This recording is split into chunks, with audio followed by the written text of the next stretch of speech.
શ્રી હરિરાયજી મહાપ્રભુજીએ કુલ 100 સાખી પ્રગટ કરી છે, જેમાં આજે સાખી ક્રમાંક 67 મન નગતા કો દીजिए जो प्रेम पारखी होया नातर रहिए मौन गही वृथा न जीवन खोय श्री वल्लभ वृथा न जीवन खोय मन नगता को दीजिए जो प्रेम पारखी हो नातर रहिए मौन गही वृथा न जीवन खोय श्री वल्लभ वृथा न जीवन खोय।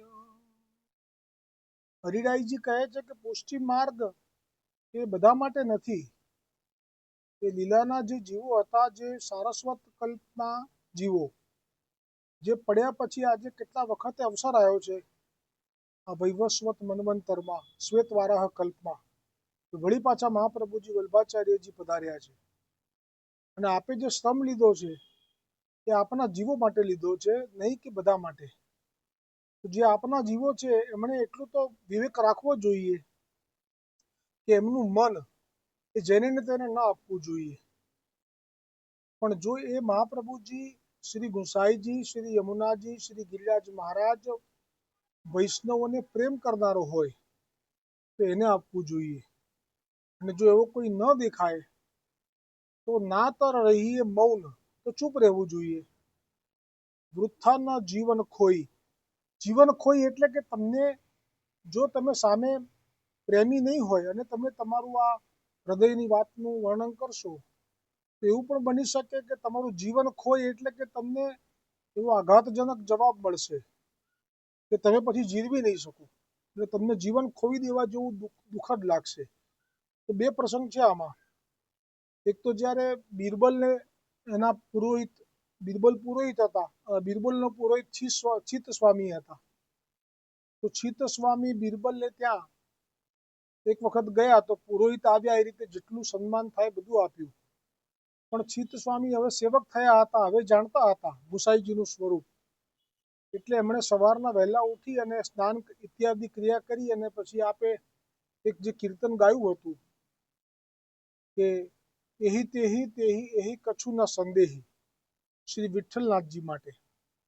એટલે મેં કહ્યું એમ જે બીજા લોકો છે બહારના, આ તો જો કે સેવક હતો, વૈષ્ણવ હતો, પણ બહિર્મુખ હતો, એટલે તો પણ એણે એવું શબ્દ વાપર્યો કે હે ચિત્ત સ્વામીજી, તમે આવી રીતે કહો છો કે શ્રી વિઠ્ઠલ એ જ પ્રભુ છે ને પ્રભુ એ જ વિઠ્ઠલ છે, તો આવું તમે ફરીવાર ન બોલતા. અહીંયા આજુબાજુ બધા બાદશાહના માણસો પણ હોય છે અમારા સેવક તરીકે.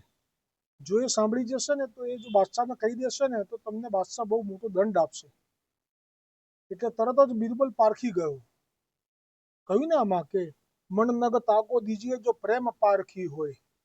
તરત જ ચિત્ત સ્વામી સમજી ગયા કે આ બિરબલને તો પ્રેમ નથી, બિરબલ તો વિઠ્ઠલનાથનું સ્વરૂપ જાણતો નથી. એટલે અત્યાર સુધી એમ હતું કે આ વૈષ્ણવ છે એટલે એને ખબર હશે, પણ એવું નથી હોતું ઘણી વખત. તો એ જ વખતે જે દુઃખ થયું છે બિરબલને, ચિત્ત સ્વામીને, બસ આવું જ થયું છે. નાતર રહીએ મૌન ગહી વૃથા ન જીવન ખોય. જીવન ખોવા જેવું દુઃખ થયું અને આપે એ જ ક્ષણે ત્યાગ કરી દીધો. એટલે જે કંઈ આવક હતી એ અહીંથી હતી. તો ગુસાઈજીએ સરાહના કરી કે તમે જે બિરબલનો ત્યાગ કર્યો એ ઉત્તમ કર્યો, પણ હવે તમારું જે દ્રવ્ય ઉપાર્જનનું સ્થાન હતું એ તો ગયું.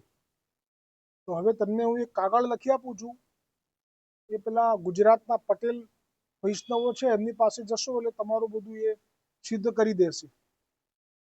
એટલે ત્યારે પણ ચિત્ત સ્વામીએ કહ્યું કે હું તો નહીં જઉં હવે માગવા માટે, મારાથી કશું હાથ લાંબો નહીં કરાય.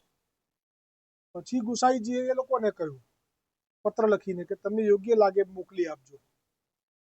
તો આ વાત છે કે જ્યારે આપણે આપણા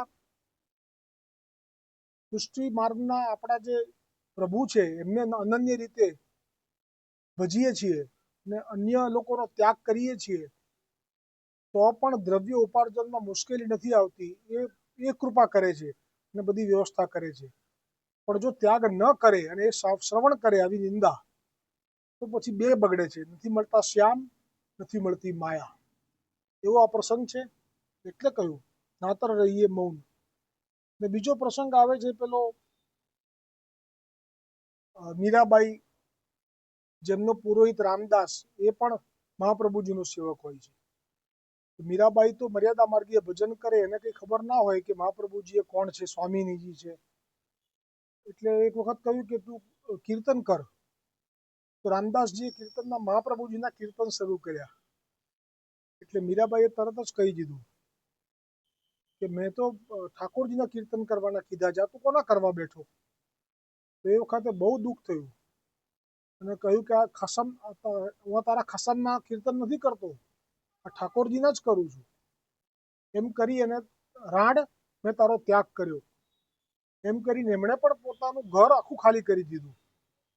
પછી પેલીએ મનાવવા બહુ પ્રયત્ન કર્યા મીરાબાઈએ, પણ ના માન્યા અને સર્વકાયનો ત્યાગ કરીને ચાલ્યા ગયા.